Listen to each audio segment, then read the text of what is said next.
성경 속 여인들의 신앙과 삶, 믿음의 여인들. 다비다. 하나님을 사랑한 여인. 사도행전 9장 36절로 42절.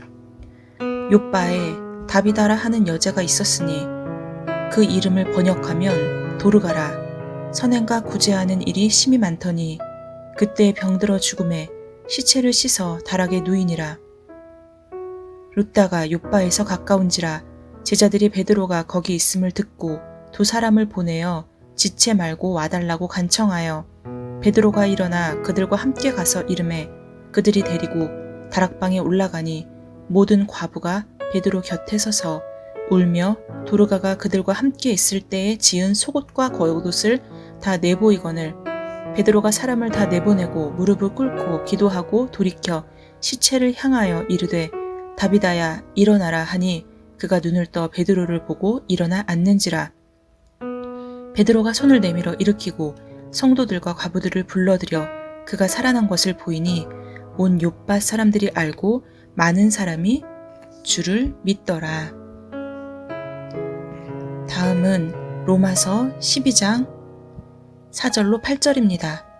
우리가 한 몸에 많은 지체를 가졌으나 모든 지체가 같은 기능을 가진 것이 아니니 이와 같이 우리 많은 사람이 그리스도 안에서 한 몸이 되어 서로 지체가 되었느니라. 우리에게 주신 은혜대로 받은 은사가 각각 다르니 혹 예언이면 믿음의 분수대로, 혹 섬기는 일이면 섬기는 일로, 혹 가르치는 자면 가르치는 일로, 혹 위로하는 자면 위로하는 일로, 구제하는 자는 성실함으로, 다스리는 자는 부지런함으로, 긍휼을 베푸는 자는 즐거움으로 할 것이니라. 이어서 야고보서 1장 27절입니다. 하나님 아버지 앞에서 정결하고 더러움이 없는 경건은 곧 고아와 과부를 그 환난 중에 돌보고 또 자기를 지켜 새 속에 물들지 아니하는 그것이니라. 젊은 여인이 결혼하지 않은 그대로의 자신을 받아들이는 것은 그녀가 미혼 상태에서도 자신의 여성적인 특성을 최대한으로 사용할 수 있을 만큼 자유롭다는 것을 의미한다. 폴 투루니에. 다비다는 특별한 여인이 아니었다. 그녀가 잘하던 일은 바느질 뿐이었다. 아무도 그것을 뛰어난 일이라고 하지 않았다. 그러나 다비다에게는 한 가지 재능이 있었다. 그건 역시 눈에 띄지는 않았다. 아마도 그녀는 이렇게 생각했을 것이다. 나는 미리암 같은 선지자도 아니고 드보라처럼 나라를 다스릴 수도 없으니 역사적으로 큰일을 할 사람은 아니야. 나에겐 그런 재능이 없으니까. 결혼하고 어머니가 되는 건 역시 그녀를 지나쳐 버렸다. 그렇지 않았다면 그녀는 남편과 아들을 통해 간접적으로 사회에 영향을 끼칠 수 있었을 것이다. 역사적으로 이스라엘의 왕의 운명이 종종 그의 어머니에 의해 결정되지 않았던가. 하지만 다비다에게는 성경에 나오는 다른 모든 여인을 능가하는 것이 하나 있었다. 그것은 제자로 불린 유일한 여자다. 그녀는 예수님을 따르는 제자였고 그것으로 인해 모든 것이 변화되었다. 그녀는 예수님을 따르기 전에 마음을 열어 주님을 영접했다. 예수님은 그녀의 주님이 되시기 전에 그녀의 구세주가 되셨다. 그리고 그녀는 예수님을 구세주로 받아들이는 것에서 그치지 않았다. 믿음은 단순히 하나님과 교제하는 것 이상이다. 믿음은 다른 사람을 섬기는 데 사용되며 진정한 믿음은 행위로 나타난다. 그리스도를 따르는 사람은 그리스도께서 그러셨던 것처럼 사람들의 마음을 움직이게 한다. 다비다는 창조적으로 자기 인생 최고의 목표를 향하여 모든 것을 하기 원했다. 따라서 제자로서 자기에게 주어지는 모든 일을 했다. 특별히 그녀는 가난한 과부들을 위해 바느질을 했다. 자신의 능력을 최대한으로 발휘하며 바느질을 했다. 지중해 연안에 위치한 욥바에는 과부들이 많았다. 날씨가 굳을 땐 배가 파손되어 많은 어부들이 물에 빠져 죽었다. 그러면 그들의 아내는 남편뿐 아니라 수입원까지 잃어버렸다. 그 당시에는 아무런 사회보장 제도도 없었지만 그것이 필요하지 않았다. 왜냐하면 하나님께서 그분의 백성들에게 과부와 고아들을 잘 돌보라고 여러 번 말씀하셨기 때문이다. 사람들이 하나님의 명령에 순종한다면 과부들은 부족한 것이 없을 것이며 사람들은 하나님께서 그들에게 약속하신 보상으로 충만한 복을 누릴 것이다. 하나님께서는 그들의 남편이 되어주겠다고 약속하셨다. 그들은 하나님의 특별한 보호와 돌보심을 누렸다. 제자인 다비다는 무엇이 주님을 기쁘시게 하는지 알고 있었다. 그것은 하나님께서 특별한 방법으로 관심을 가지신 그 사람들을 돌보는 것이었다. 때문에 그녀는 자기 일을 마지못해 하지 않았다. 그것은 그녀에게 단순한 심심풀이가 아니었다. 마음속에 명확한 목표를 가지고 있다. 그녀는 하나님을 사랑했기에 온 마음을 다해 그 일을 했다. 예수께서 그녀의 마음속으로 들어가셨을 때 다비다는 자유로운 여인이 되었다. 예수님은 자신이 진리라고 하셨다.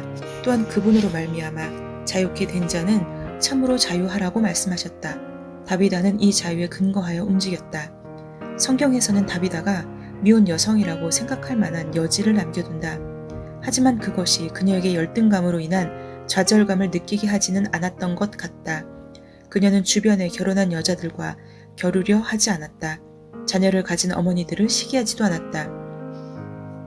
다비다는 그 시대 여성들보다 훨씬 앞서 있었다.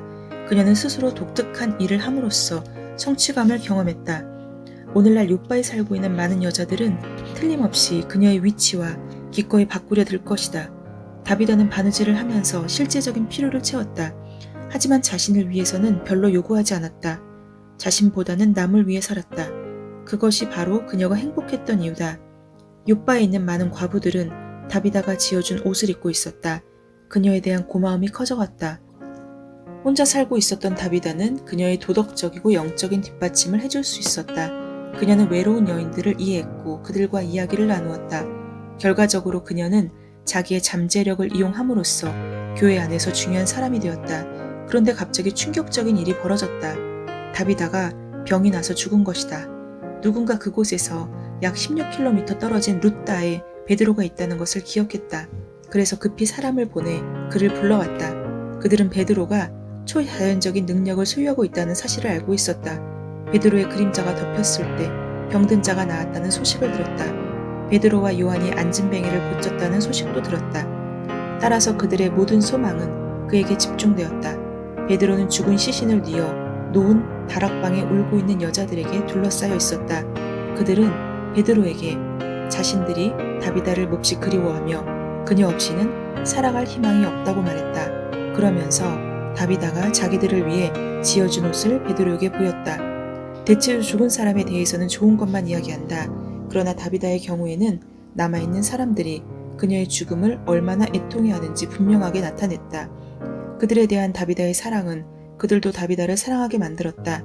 베드로는 비슷한 상황에서 예수님이 하셨던 대로 했다. 그는 모든 사람에게 방에서 나가도록 요청한 뒤에 기도했고 하나님의 능력으로 다비다는 다시 살아났다. 성경에는 죽었다가 다시 살아난 7명의 사건이 기록되어 있었다. 그들 중 다비다는 유일한 성인 여자다. 다비다가 다시 살아났다는 소식은 욥바의 이야깃거리가 되었다. 들었어요? 사람들이 서로 외쳤다. 다비다가 다시 살아났대요. 베드로 사도가 다비다를 다시 살렸대요. 그 일로 또 다른 주목할 만한 일이 일어났다. 사람들은 하나님께서 이적을 일으키셨음을 깨닫고 다비다나 베드로가 아닌 하나님께 영광을 돌렸다. 이 사건을 통해 사람들은 삶의 공허함을 깨달았다. 또한 주 예수님을 믿기 원했다. 그들은 삶의 진정한 가치를 이해하기 시작했고 다비다처럼 예수님께 속하기 원했다. 삶의 새로운 소망을 가진 새로운 사람, 즉 그리스도인이 되기를 원했다. 오래전 여호와께서 모세에게 물으셨다. 내 손에 있는 것이 무엇이냐? 지팡이니이다. 그가 대답했다. 그것을 가지고 가서 일하라. 하나님께서 말씀하셨다. 그러면 너는 내 종이 되리라. 만약 하나님께서 다비다에게 똑같은 질문을 하셨다면 그녀는 아마도 이렇게 대답했을 것이다. 주님, 바늘과 실입니다. 그러면 하나님께서는 그것이 바로 그녀가 하나님을 섬길 수 있는 도구라는 것을 보여주실 것이다. 다비다의 삶과 죽음과 부활은 복음 전파에 도움이 되었다. 베드로는 하나님에 대해 묻는 사람들을 위해 잠시 동안 욥바에 머물렀다. 다비다는 그녀가 살던 도시와 나라의 경계선을 넘어 복음을 전파하는 운동을 시작했다. 간접적으로 위대한 복음 전도자가 되었다. 오늘날에도 다비다처럼 예수 그리스도의 이름으로 전 세계 수많은 사람을 먹이고 입히는 단체들이 있다. 다비다의 영향을 받은 수많은 여인들의 숫자를 어떻게 셀 수 있을까? 그녀의 빛나는 본보기는 결코 사그라들지 않을 것이다. 그것은 모든 제자들이 따라야 할 최고의 본보기다. 오늘 함께 나눠볼 말씀은 제자도가 무엇인가? 예수님의 제자가 되면 어떤 모습으로 변화하는가? 입니다. 마가복음 8장 34절을 보면 누구든지 나를 따라오려거든 자기를 부인하고 자기 십자가를 지고 나를 따를 것이니라 라고 이야기하고 있습니다.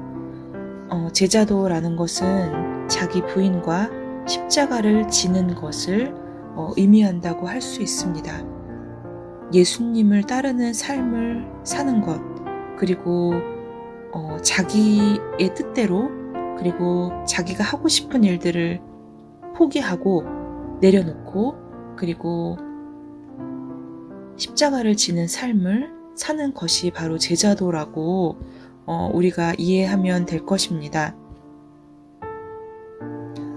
예수님이 그리스도인 것을 알고 믿고 고백하는 제자들한테 이제 예수님께서 누구든지 나를 따라오려거든 자기를 부인하고 자기 십자가를 지고 나를 따를 것이니라 라고 말씀을 하셨습니다. 이것이 바로 제자도가 아닐까 그렇게 생각을 해보게 됩니다. 오늘 하루도 승리하는 하루 되시기 바랍니다. 샬롬.